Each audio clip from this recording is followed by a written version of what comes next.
شراب اور منشیات کا خاتمہ کرو۔ اس کے لیے آئرن ہینڈ بلکہ آئرن فسٹ کی ضرورت ہے۔ یہ کر کے دکھایا، ایرانیوں نے کر کے دکھا دیا۔ ہم سے کہیں زیادہ گرے پڑے تھے، ہم سے کہیں زیادہ یہ خرابیاں ان کے معاشرے میں موجود تھی، کر کے دکھایا کہ نہیں کر کے دکھایا؟ یہ ہو رہا ہے۔ لہذا یہ کہ یہ کام کیا جائے اور زنا اور قذف کے جو اصل اللہ تعالیٰ کی طرف سے، اللہ کے رسول کی طرف سے جو سزائیں ہیں اور حدود اور تعزیرات ہیں، ان کو نافذ کیا جائے۔ یہ تین چیزیں کر دیجئے، یہی معاشرہ ہوگا۔ کوئی یہ نہیں کہتا کہ صحراؤں میں جا کر آباد ہو، کوئی آپ سے یہ نہیں کہتا کہ جائیے دوبارہ اونٹوں پہ سفر شروع کیجئے۔ جو ترقی ہوئی ہے، اللہ تعالیٰ نے علم دیا ہے انسان کو، اللہ تعالیٰ نے ٹیکنالوجی عطا فرمائی انسان کو، اور رحمان کا دیا ہوا علم ہے۔ علم آدم الاسماء کلھا، یہ اسی علم اسماء کا ظہور ہے پوری دنیا کے اندر۔ اسے خیر کا، برکت کا ذریعہ بناؤ۔ میں نے تین باتیں بتائی آپ کو۔ نمبر 1، اللہ کی حاکمیت، کتاب و سنت کی ٹوٹل بالادستی۔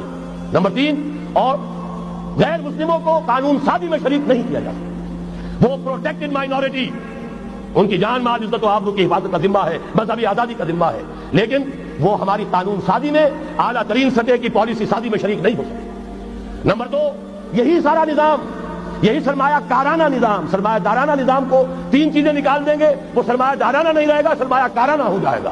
یہ سرمایہ کارانہ نظام، سود نکال دو، جوا نکال دو، جاگیرداری ختم کر دو، یہی رحمت ہو جائے گی۔ اللہ کی ربوبیت عامہ، ربوبیت کاملہ کے آپ کو منظر نظر آئیں گے۔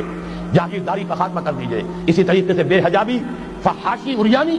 نمبر 2، شراب اور منشیات۔ نمبر 3، جو اصل جو حدود ہیں شریعت کے، ان کو نافذ کیجئے تاکہ معاشرہ اسلامی معاشرہ بنے۔